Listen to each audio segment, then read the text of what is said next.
by a regime that decided that they were not going to leave.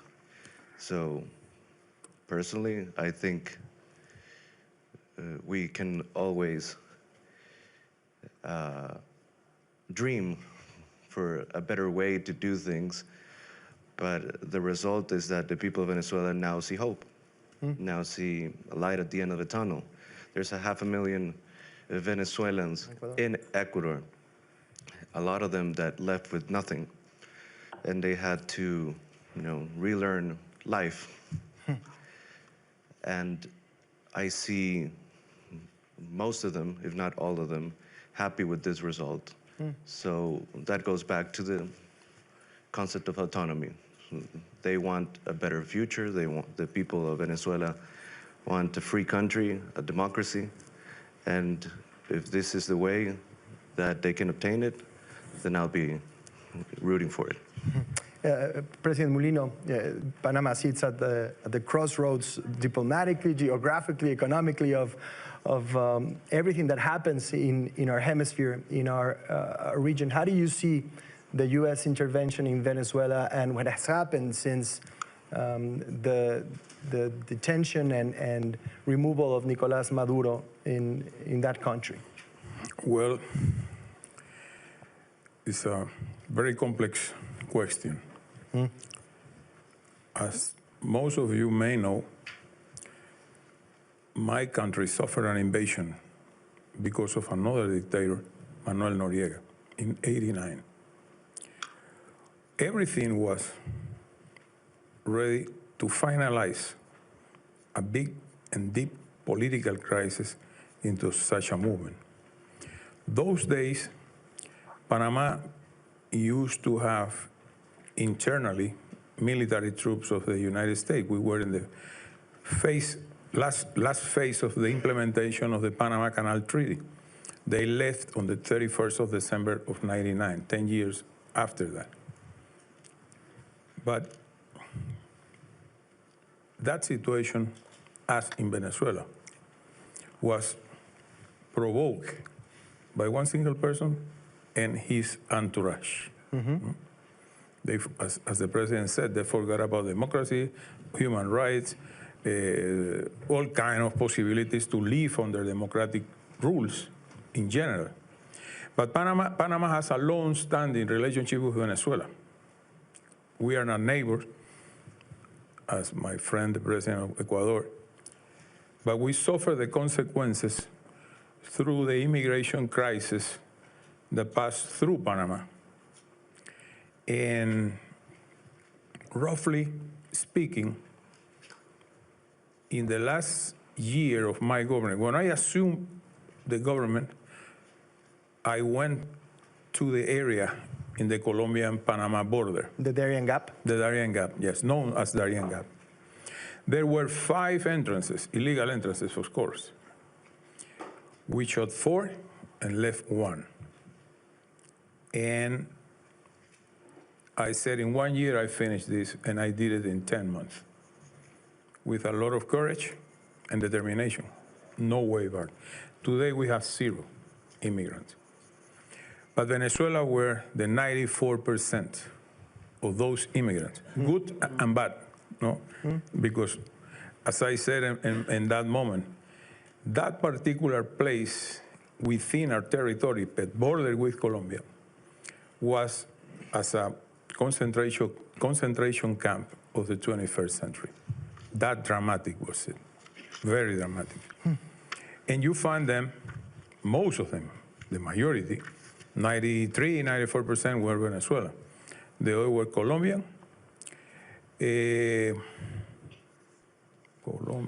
Venezuela, Chinese. Caribbean countries also. No. Haiti, Cuba. Well, Haiti, yes. They entrance, as far as I know, through Ecuador, but I might be wrong. And immigration will be a key topic of our discussion today. Oh, yes. No, immigration, it's impossible to run a country in terms of stability if you have a migratory crisis. We have in Panama, I should say, around 100,000 Venezuelans investing, working, that simply came to Panama back in 2006, 7, imagining what was coming on. Yeah. And they work perfectly, and they are completely integrated to the Panamanian society. But the other ones, poor people, especially poor people with kids, experience maybe the most dramatic nightmare they had in mind. And they went up. The final destination was US, of course. I don't know how many of them crossed the line or how many of them were returned. The thing is that we have now the same situation on the opposite direction, but with very much less Venezuelan.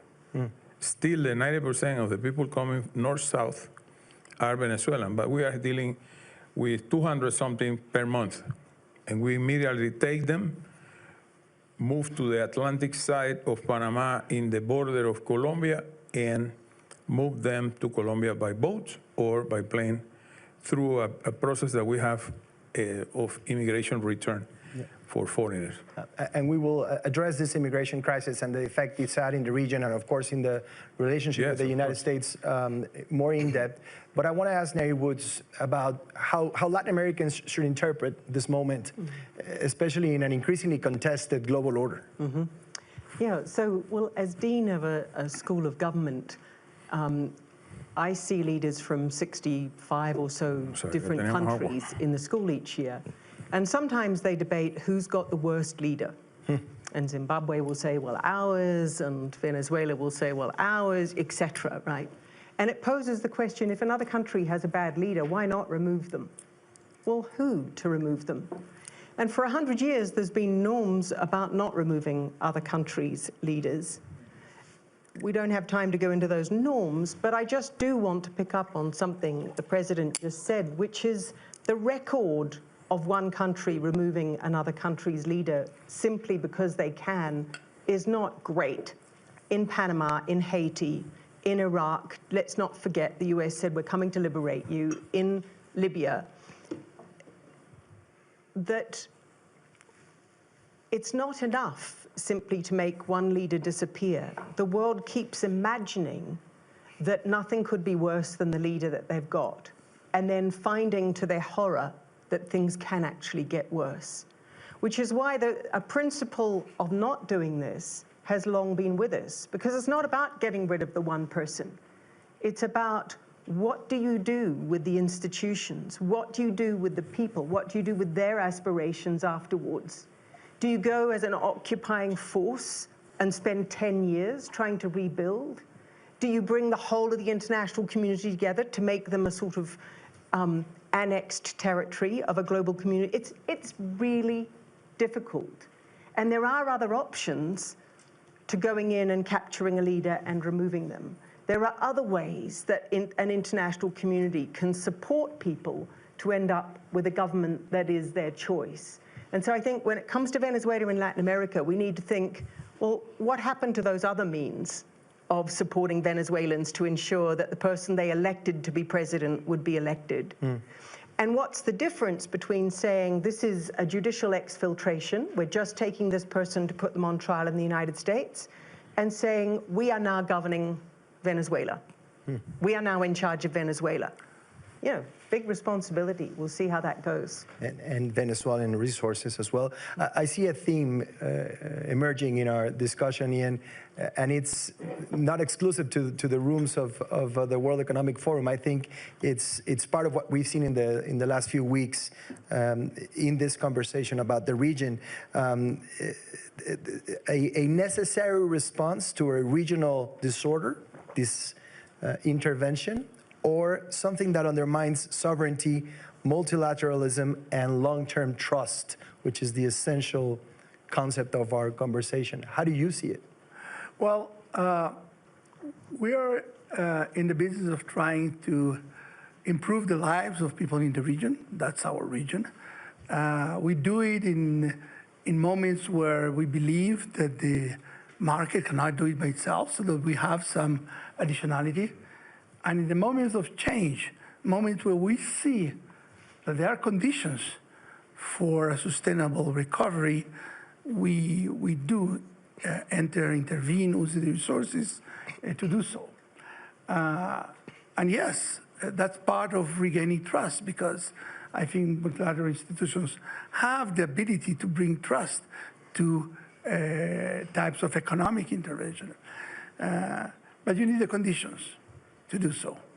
And some of them are more practical conditions.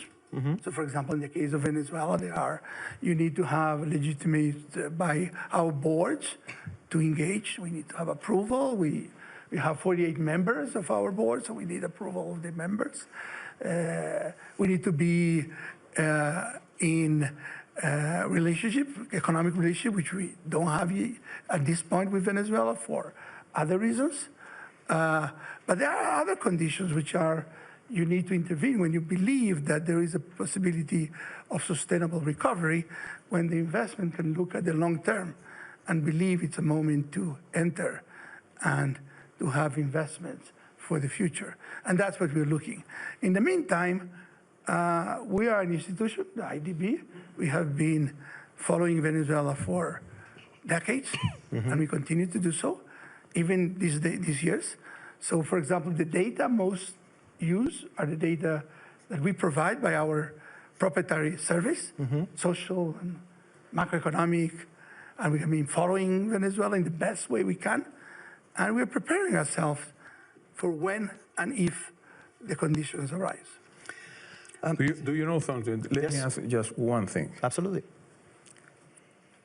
We have regional institutions in Latin America, OAS mainly. Yes. Some others in the United Nations. But the problem is that when you go to exercise your right as a country to the OAS, for example, they are very weak, to say the least. They are very weak, and they do nothing. They do nothing. We suffered that in Panama.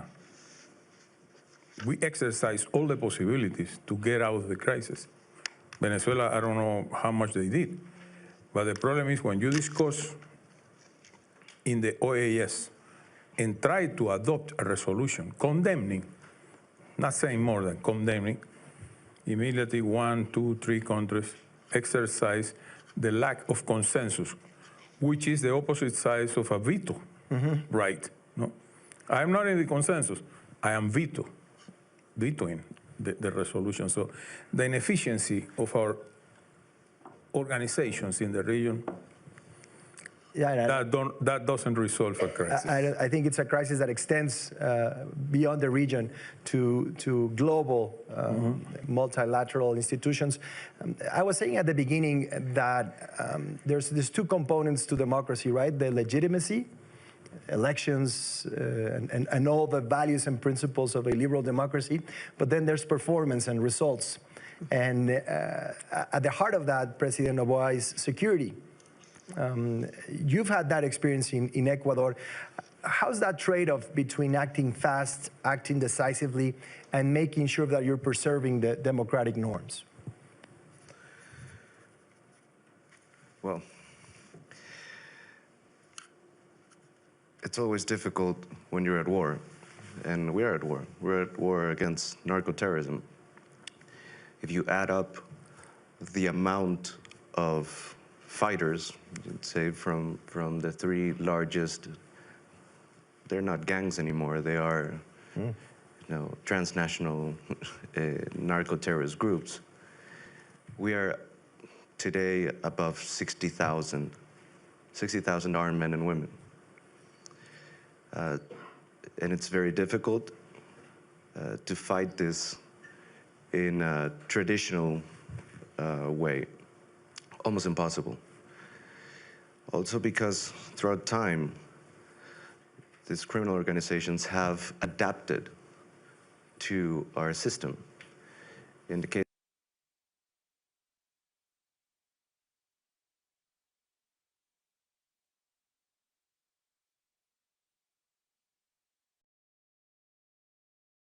of Ecuador, we have a constitution that gives a lot of guarantees to citizens. So they adapt. They know exactly what to do. They know exactly how to get caught. They know how to present an habeas corpus. They know how to play the game. So by using all the democratic, let's say, ways Rules. and rules, they know how to play them better. That's the reality. We're fighting a war that is not only on the street. It's a war that is in courts, is a war that is in the media, is a war that is in social media also, in that it's a complete war against evil and narco-terrorism. That's why the only indicator that we see now and that I tell my team that we should see is the poverty index. Not GDP growth, not anything else. So we see the poverty index. Why? Because in a ways we're taking people out of poverty, out of the hands of these narco-terrorist groups, and we're giving them a chance to live a regular life. Ecuador right now, poverty index is at 21.4. It's the lowest poverty index rate in the history of the country. And for me, it's the only number that matters. But there's a fine line between protecting people and protecting the rights of people. Protecting the rights of the majority of people or protecting the rights of the minority that wants to destabilize. It's a question that we ask ourselves every single day, that we have to fight every day to keep that balance. If we break that balance, then we would not be any better than Maduro. And Nair Woods, this situation where emergency measures seem more permanent, not just in Ecuador, but in other parts of the hemisphere, this erosion of trust in the capacity of the state to intervene in a way that really moves the needle and makes a difference in people's lives. Do you think that's the primary failure of democracy in Latin America? Yeah, I think we're living in a moment where leaders across the world are making choices between policies of coercion and policies of co-option and accommodation. And coercion is tempting. It's tempting in the face of some of the atrocities that narco-terrorists deploy. It's tempting when you think you're up against evil forces. But the problem for any society is that if you make enemies of the people within your society, where does that take you? What is the future? Do you simply try to extinguish a whole group of people? Or are you actually trying to build a society that in the end can live together? And we've seen this all over. You know, under colonial rule, you saw Britain trying to do it by coercion in Kenya, in India, etc. You saw it in Northern Ireland for years, a terrible civil war, because each side felt that they were fighting evil on the other. And we've seen it in Colombia, in Latin America. We've seen three different approaches to internal, some would say, terrorism, to internal groups that pose a security threat and risk both to the state and to other citizens. But my observation, looking right across the world, is that each of the situations that's been resolved has ended up having to be resolved through dialogue. Dialogue doesn't mean embracing narco-terrorists, but it does mean thinking about how you deal with adversaries without making them into perpetual enemies. It does mean look at the experience of other countries in finding a way to build to a future together. Because in the end, a society that is in a perpetual civil war is never going to be secure for anybody, not for its citizens, not for its government, not for its international investors. And so, in Northern Ireland, it endured decades before people came together and had the courage to create a process for actually talking through what it would take to live side by side and not live in fear of terror every day. Let me change the tone a little bit before we go to our audience for questions, because Latin America seems to be back at the center of global geopolitics, and it's not because of its internal challenges, which we've already covered some of them, but because the world increasingly needs or depends on the region for its resources, migration control, and policy alignment.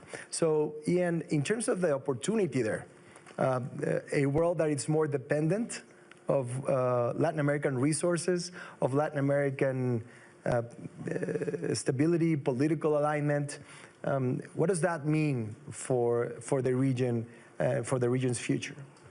Well, it is definitely we are seeing more attention to the hemisphere, to the region, and this is a double sword because at the same time there is a lot of challenges and geopolitical issues that come to the forum, but there's also opportunities. And our challenge together is to use these challenges and enhance the opportunities. You mentioned critical minerals. Definitely, if the world is looking for safe supply chains, to diversify them, and the region is responsible for at least 1/3 of the minerals of the world, this is the place where we can embrace and be part of the global economy in a constructive way. And the way to do it is, of course, bringing value, bringing investment, bringing processing, try to bring more job creation with this opportunity. There are other opportunities. Energy supply, also very important coming from the region. Security, we are part of which this discussion of security is very important. This is about organized crime. It is not about just one country. It's not about only Ecuador, Panama. It is across the region. One thing that surprised me the most when I got to the job was that the development bank will do security. We cannot hire police or military, but we created the Alliance for Security because every other president in the region, independent of the political side, will tell us for development, we need to deal with security. So the Alliance is against the organized crime, is about organizing ourselves, is about exchanging information. For example, one result of the alliance is exchanging criminal records that we didn't have. When one criminal crossed the border, we didn't exchange it. So now we're doing it. Or we're using technology to use Brazilian, for example, looking at illegal mining in the Amazon and do it in the rest. Things like that, we need to start using intelligence. Why is it a regional opportunity? Because part of the organized crime and the narco-traffic is part of the region, and it's an opportunity for us to embrace it and to try to do it in a constructive way through dealing with social, as the President mentioned, dealing with the institution, giving them the support where the state can be present, and finally, dealing with the legal transfer of money that we can try to work on. Ian was mentioning, President Mulino, the political spectrum, the ideological spectrum in Latin America, how it has shifted from a more leftist governments in Latin America to a mix of conservative and leftist governments. How do you see that in terms of the global cooperation that it's needed in the hemisphere, given everything that we're seeing in the world right now?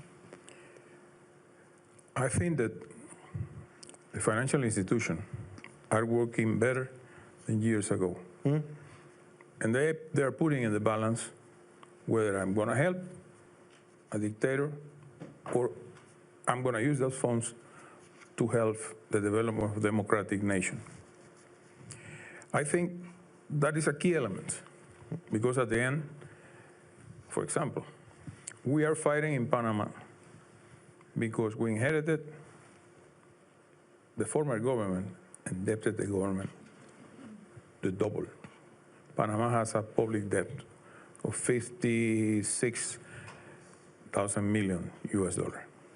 That's enormous for a country like us. $56 billion. Billions, yes. Okay. It's enormous. I have with me the Minister of Finance. I have been a hero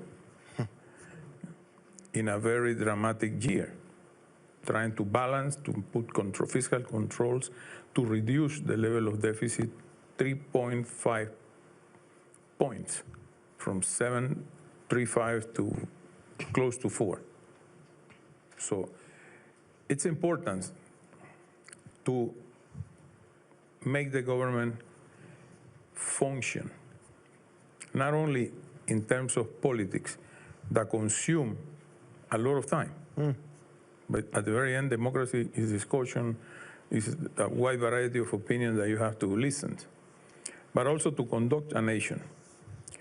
I think, Jan, one of the problems that we are facing in the region is education. I'm entering in a process of transforming the law of education in Panama that was enacted in 1946. And no one has dared to enter into that process. I did it. And I hope that more or less March, April, we will have a draft to go to the Congress or to the Assembly. That's important. Investing in education is a one-generation period of time that you have to wait. Yeah, especially at a time where technology is impacting Because at this moment in Panama, those kids or students who has the chance not have to be rich people. Many, the majority of them, the fathers are making a big effort to send the children to private school. It doesn't mean that you are rich. No. But the majority in the public schools face a gap, a big gap between one another, big gap. And that brings, in the medium and long run, a lot of stability. Because there will be students that say, what do you have for me? Opportunities? I don't see any. And they are the one who goes for the easy life with a lot of money. Short life, but a lot of money, narco-traffic. Yeah, and it's tied to what President Obama was saying. Exactly. Combating poverty, investing in education. And we have to face that. I think the Panama and Ecuador are facing a problem with narco-traffic. We just finished 2025 with an enormous amount of drug seized. 155 metric tons.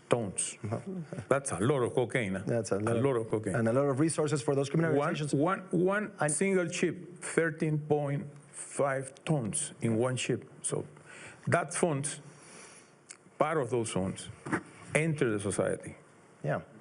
Through the, I don't know if you want to say something, but if you don't mind, let me open the floor for questions because we only have a few minutes left and I do want the audience to have the opportunity. Housekeeping item, because this session is being televised, I'm going to ask you to stand up. Once I point to you and you have a microphone, brief introduction and brief questions so we can get to as many as possible here in the audience. So please go ahead over here. If you can please stand up and introduce yourself. Thank you. Thank you, and thank you for the opportunity and your words. My name is Camila. I'm from Caracas, Venezuela, and I'm an economist.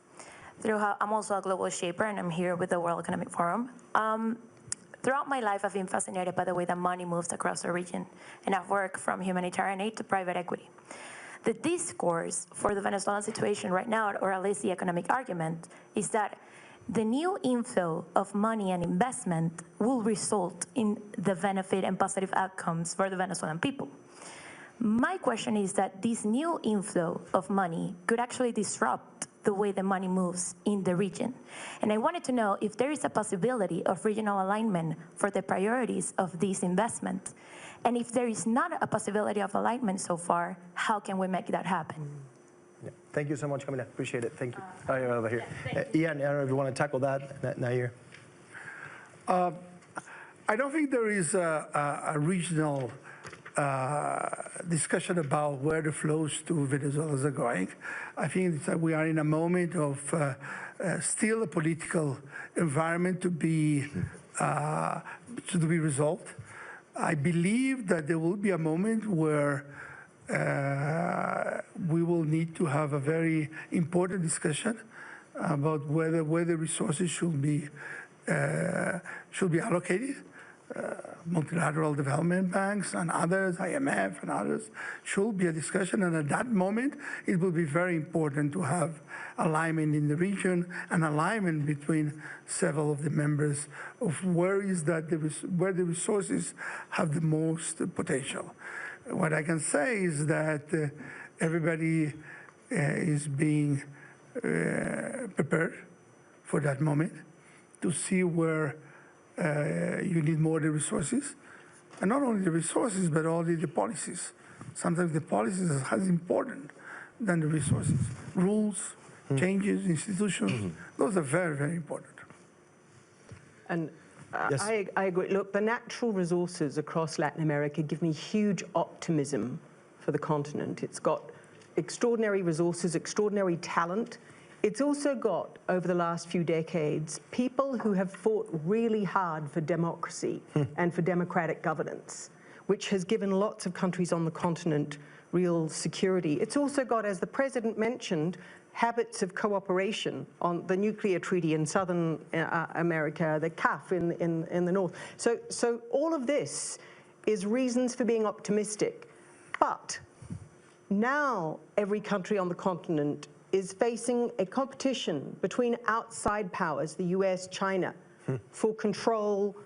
And to me, the most important thing, whether it's for Venezuela or its neighbors, is that each country and collectively the continent has a clear strategy of its own, that it doesn't end up simply bandwagoning with the United States or China, becoming the just convenient backseat passenger, but rather has a strategy for its own people and for the region itself. And I think that's what I would be looking for Venezuela. I sit on the board of a mining company. You can't, as a publicly listed company, make multi-billion-dollar investments in a country whose political system is obscure or insecure. You just can't. Your shareholders won't buy it because you'll risk being expropriated just after you've dropped your first few billion, right? So there's a lot more work to do to make the promise of investments in Venezuela investments which pay off for all of the Venezuelan people and don't either fall into great power rivalry or into rent-seeking and resource curse. And that great power rivalry is playing out as we speak today. We'll see Prime Minister of Canada, Mark Carney, speaking here at the forum just days after normalizing the relation with China. And I don't have to tell the presidents here about those tensions. They live with them every day. Please go ahead. Thank you very much. Venancio Mendez, also with Venezuela. Just posing an interesting challenge on the perspective of international law. And my question is, what happens when international law is meant to protect those that are being tortured or killed? What happens when those mechanisms fail? Then the ultimate result is what we saw on January the 3rd. So it's a question for us to think about this. And the second part of the question is, we as Latin Americans, we have infinite resources, talent, we have incredible geography. We hear Emmanuel Macron and the Europeans talking about their own strengths. We hear China on the eye battle with the US. How can we as Latin Americans come together on the topic of cooperation and dialogue? And what are your thoughts specifically on the rest of the world is talking about AI and energy. How can we have our own conversations of strength and growth? Thank you. Thank you so much. Thank you. This is a fascinating question, President Noboa, because I think you touched on this a little bit at the beginning. I was just listening to another conversation here at Davos about the role shame and pride have in politics. And a lot of the conversation around Latin America comes from a place of shame and not pride. What do you think about that? Yeah, first, I think that the whole discussion about ideology has to be eliminated. I mean, the real enemy is misery. And the real enemy is having impoverished nations that have billions and billions of dollars, trillions of dollars in resources, and still can't have 3 meals a day. So instead of ideology, we should focus on tackling misery. The fight in Latin America is not territorial, it's not religious, it's not even culturally. It's democracy versus anarchy. So it's different than what happened in Ireland. It's different from what's happened in the Middle East. It's organized crime taking over and replacing a state, or replacing, the protector figure to its people. So first, we need to eliminate the ideology discussion. Second of all, we need alignment. Alignment in key issues: reduce poverty, fight narco-terrorism, and also in controls. What do I mean in controls? There's going to be a lot of shifts in the movement of money through our nations. For example, in Ecuador, there were political campaigns that were financed by Maduro's regime. There was money funneled through PDVSA to certain political parties. Same thing happened with Podemos in Spain. Same thing happened in Colombia. So the whole structure is going to shift. And we need to use those resources to benefit people. Then be aligned also in controlling that money, the flow of dirty money, and today, dirty gold. The multiple in gold at today's price, which reached 4,725, using mercury, which is illegal, but illegal miners use it, the multiple is very similar to cocaine. So even narcos are adapting. They say, you know what? If they catch me with a kilo of cocaine in a highway, I'm going to jail straight. If they find me with a couple of kilos of mercury? No, of gold. They'll applaud me, probably. So they're shifting. The criminal structures are shifting. Now it's not only drugs. Now it's drugs. It's illegal mining. It's human trafficking. And we need to work on the basic things that we all agree, eliminate the ideology discussion, and understand that we're very similar in Latin America. We just need to fight the right fight together. Ian, you were nodding, so I know you want to say something. I think the end of the question is very important. What can we do? It's a very polarized world today. I think we need to start with our own institutions, with our own families, bringing this dialogue. And in a lot of our own world, we can start building this consensus. Let me give you an example of this year of our organization. We have 48 members, each one thinking differently. It's a polarized world. But we wanted to concentrate on common interest, what unites us, instead of concentrating on what does not unite us. We concentrate on security, which we just mentioned. Everybody. We concentrate on how private sector could help us lead for development. We concentrated on how to deal with natural disasters, which everybody was facing. And we concentrated on what President Noboa just mentioned about efficiency, which is not the ideology, dealing with what we need to do by evidence. So those four were the basics of what we concentrated this year. And at the end was a very good result for the year.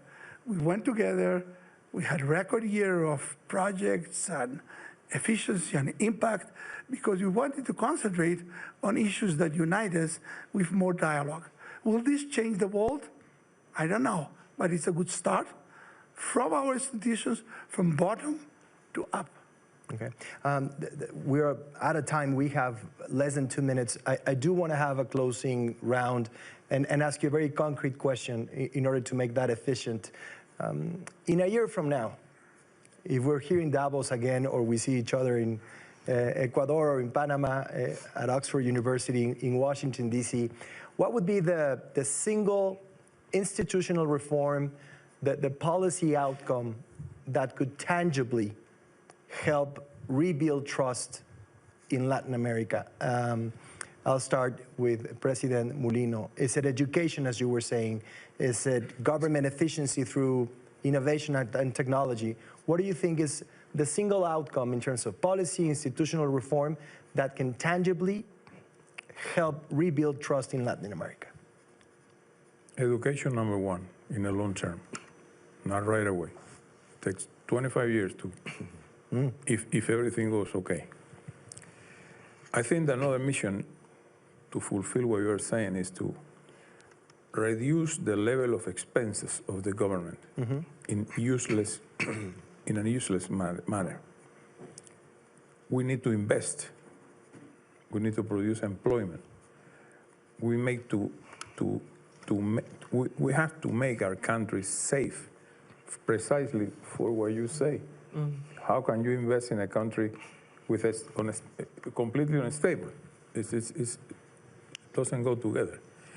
So I think that governments and we that are leading our countries have to be very conscious and address the funds, the public funds, to the areas in which we can help the people in a very integral way. It's not making politics with public funds. That's the most easy way of doing politics. Taking money and giving to the people. That's not the way I'm doing. Investing the public budget needs to have a good component of investment in social things, social areas. I think that brings stability. We have to recover our credibility. The politicians are very low in credibility for many reasons. So we have to regain the credibility of the people that we are doing what we are doing for them, not for me, for them. So I'll take education in the long term, but in a year, if we meet again, it would be responsible spending. The finance minister was, I think, rolling his eyes a little bit, so it's up to him in many ways. President Noboa. Youth occupation. Youth occupation. We need to check on the tornado chart of our population. South America is very young. In the case of Ecuador, 40% of the people are between 14 and 35. So is again, look at the population, of policy for that population, easier access to jobs, technical schools, trade schools, and of course, education. But it's not as simple as that. Is to follow up and to help that young man or woman to find a better life. It's not only give them the education, find them a job, find them meaning, help them find meaning for themselves, and give them hope. Give them hope that they're going to live as well or better than their parents. It goes back to the shame and pride equation that we were talking about. Nair Woods. I agree with President Noboa. The most important is that governments actually set out a strategy, a vision that gives their citizens hope. In too many countries, politicians are saying, we've got to manage the mess that our predecessors made, we've got to manage our international relations with the superpowers, and they're failing to set out a strategy of where the country can go that actually gives their young people hope and a sense that they'll have a future. I also wanted to pick up on President Noboa's point about illicit flows, because that will crucify the ability to do a strategy. And the single most important thing for me is crypto. Because I sat here in Davos last year listening to security chiefs and financial controllers talking about, as the global economy goes crypto, governments, regulators, integrity organizations lose all control of illicit funding. And I think that's something that we should come back to next year. Absolutely. 30 seconds here. So let me concentrate on the regional aspect, because I agree with education, illicit law. From a regional perspective, in a year, if we have agreements like the EU-Mercosur that has actually started to implement, if I see the region having more agreements between Central America or between North and Central or South connection, if I see more of that actually being implemented, I think it's a good step forward. Wonderful job in doing it in 25 seconds. Thank you so much. This year's theme in Davos is the spirit of dialogue, and I think we see that as an aspiration, and the only way that we can make that happen is through conversations that matter. I really hope this conversation mattered to you and it was of your interest. I appreciate President Noboa, President Mulino, Nair Woods, and Ian Goldschmidt for their time and for their incredible insights. Thank you so much and have a wonderful day.